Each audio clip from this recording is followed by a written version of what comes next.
quite convincing and good. And let's see now here. Yes, here's the. This is the. This is the corresponding section, a black and white slide, a black and white photograph of the corresponding section in the Taipei version, in which the figures, to my eye, are not so believably drawn. And behind them is a screen with a landscape on it and a single thing of bamboo hanging over it, and no banana palms, etc. Okay, now getting in closer. Yes, this is the this is the detail from the Taipei one, the one I take to be the Suzhou copy, closer up. And I would take it that the both figures are less believable, convincing as real people under the drapery. The drapery drawing is more flattening. I could go on a whole bunch of other things. The scrolls and the mounted albums that are on the table behind them, and the drawing of the ribbons, and the one thing one should do always is to compare, as I said in connection with the Chen painting of melons and autumn grasses, compare it with other reliable works of the artist and see which one matches the reliable works of the artist better. Now, in the Shanghai Museum or Nanjing Museum, anyway, a hand scroll by Du Jin, from which this is a detail, generally accepted as his work, Palace Ladies, and here you see one of the ladies, and what I would speak of as a completely convincing drawing of drapery so that it reveals the volume of the body, the way the band goes around the waist, the drapery drawing over the knees, the upper arms, somewhat foreshortened, but at any rate, believable. Whereas the drapery drawing in the other one is, say, flattening and unconvincing. Now, going on and getting in closer to the version now in Yale, here, coming closer, the two women are really drawn quite beautifully so that their heads, their faces are quite lovely for one thing, but also the hair ornaments, quite elaborate hair ornaments up above. Here, let's put them two on the screen side by side, the one on the right and the one on the left, showing the women's gold and jeweled hair ornaments, and also their drapery drawing, the way the one of the things goes around the shoulder of the woman at the right. Well, okay, you can see this for yourselves. If I got into the way her hands are working to untie the ribbons of the chin and so forth, that would be another matter. I could do that for all of this. And here's the other woman with a quite marvelous shonen profile and quite wonderful hair ornament. Okay, now that we come down to the tripod, down here at the on the table is a tripod, a bronze tripod with sand probably and ashes over it, and it's probably something burning for heating something. Probably something to do with what the woman at the left is holding. They may be, and then in a vase next to it, metal chopsticks and a spoon for lifting things out of the tripod. Now, I'm not sure what this is used for, but they're heating something or other. Anyway, there it is. Now look at the legs of the tripod and the stand. The three legs of the tripod fit into the rounded hollow at the stand. Whether it's a lacquered stand, I don't know. It's red and it flares out a little bit at the bottom. Anyway, fitted neatly in. Now let's go back and look at the same passage. We'll have to do this by getting a detail from the whole slide of the version in Taipei. Now here the copy, as I take him to be, has made a real blunder. He paints the tripod, all right, and he paints the base, making the base flare out a bit more at the bottom rather awkwardly. But then he plants the two legs of the tripod at diametrically opposite points in the base, right across from each other in the base, and realizes that if he painted in the third leg of the tripod, it's going to have to hang out here at the left in a very awkward way outside the base. And he can't do that. And he can't throw away his big painting, which he probably put a lot of work into. So he simply leaves it off. And so we have a two-legged tripod. Well, when I wrote my one of my last letters to my colleagues. I've used this ever since. The two-legged tripod has become my very symbol of something that goes wrong in a painting that reveals the hand of the copyist. And I wrote these people saying, I'd like to say QED, I have proved my case. Not a bit of it. They all three of them came back with, no, it isn't. That doesn't really prove it at all. It's okay for the painting to have a tripod with two legs, and they had different reasons for. I'm not going to try to give the reason. It's all there in the correspondence, but they didn't give an inch. Anyway, so as I say, I simply appeal to younger people in the field. Come on, let's sort of try to drop all the stuff that people of my generation went through and take it easier. Actually, my generation was a lot better than that of Max Allure. Max and Allure and his colleagues, or Oswald Sirén, and a great feud went on between Allure and Bernard Carlgren, and Sirén was fighting with everybody, and so on. So my generation, we've gotten together pretty good. Dick Barnhart and I are friends. One Fung and I are friends, even while we argue. So it's been pretty good. But it can be even better maybe in the next generation. Now, finally, I want to show a couple other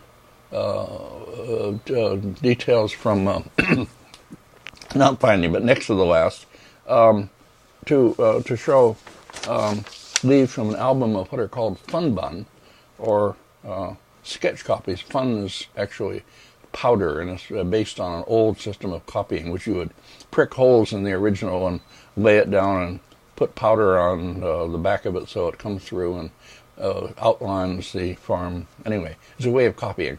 But funbun, or Japanese fumpon, is a copy made by artists typically from paintings they saw, which they could use later in paintings they did. The kinds of artists who would do paintings with old details in them. Now, the artist Gu Jianlong, an artist who's figured very strongly in all my recent writings. He's a big figure in the book I'm about to publish. Anyway, Gu Jianlong, 1606 to 1687, 17th century artist. Larry Sickman had the good sense to buy in China.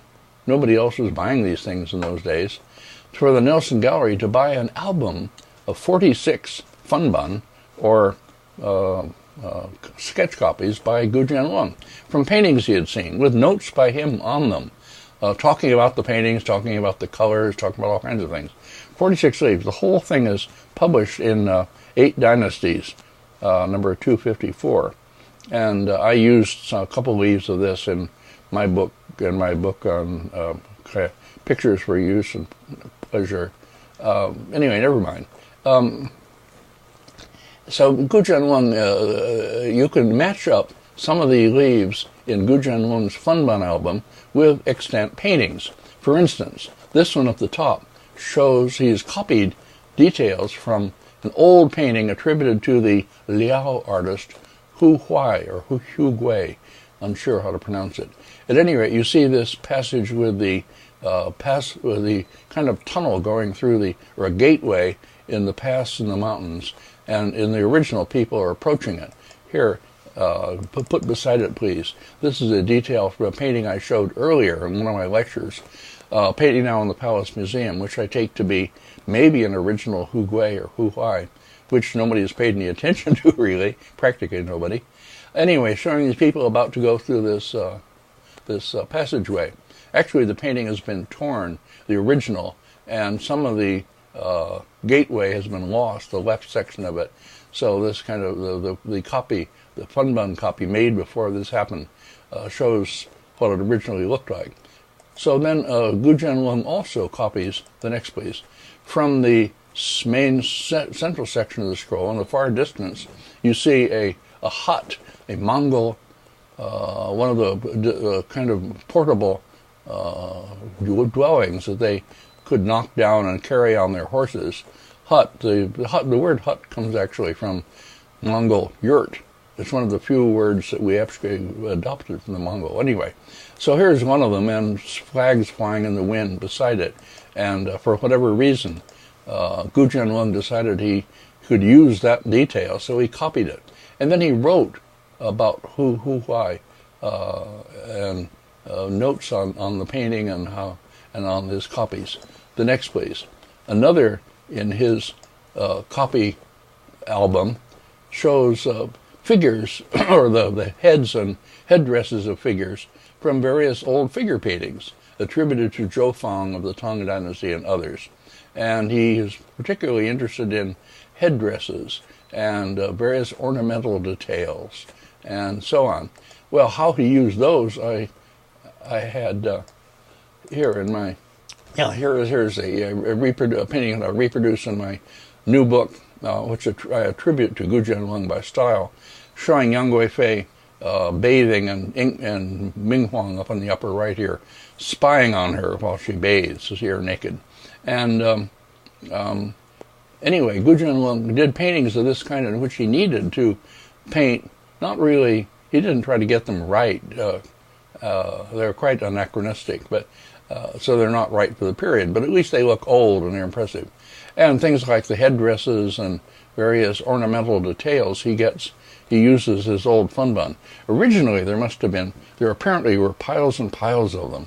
Wang Shimin, his good friend, the landscapist, writes somewhere about how Gu Jianlong's funban were piled up as high as he himself. He just compiled lots of them as he went around looking at old paintings and used them in his own paintings. Okay, that's I put that in to bring out another kind of copy. I'm talking about how artists use old paintings partly, or how copyists. Well, anyway, it's obvious what I've been doing. Now, finally, I put on, here is a famous leaf from everybody's favorite, really, album by Shi Tao, the great individualist master of the 17th century, 17th, early 18th. And he's a great master. And this is an album called Album for Taoist Yu. Variously dated, I would date it somewhere around the mid-1690s, maybe. It was originally owned by Victoria Kontag. It's one of that wonderful group of Kontag paintings that, long story, which I won't go through again, but failed. Avery Brundage failed to buy the collection for San Francisco, the Asian Art Museum, because of bad advice from his then advisor, Yvonne Dorsense. Anyway, who tried to persuade him that people doubted this album, it wasn't really genuine. Okay, leaving that aside, the present whereabouts unknown. What is one of the great paintings owned by C.C. Wang that were pulled out from his collection before he died by one of his children, presumably, and they're who knows where. At any rate, so we have only great details. Okay, this is an album. This is a leaf from it, which Victoria Kontag herself published when she owned it. Published in a little German book of just this album, not very well known. I had it in my Fantastics and Eccentrics exhibition in 1967 and wrote about it there in a way I'll probably quote. Then Jerome Silbergelt used it on the cover of his Chinese painting Style. I used it in my Compelling Image, and it was used on the cover, and so on. Okay, anyway. Now, in my... it shows, as you see, a man seated at his desk looking out in a house that's under the cliff, surrounded by swirling landscape masses and Dian dots, which are done in color. Let's go on and show some details of this. I have a series of details here, a man in the house, and then moving upward from the lower part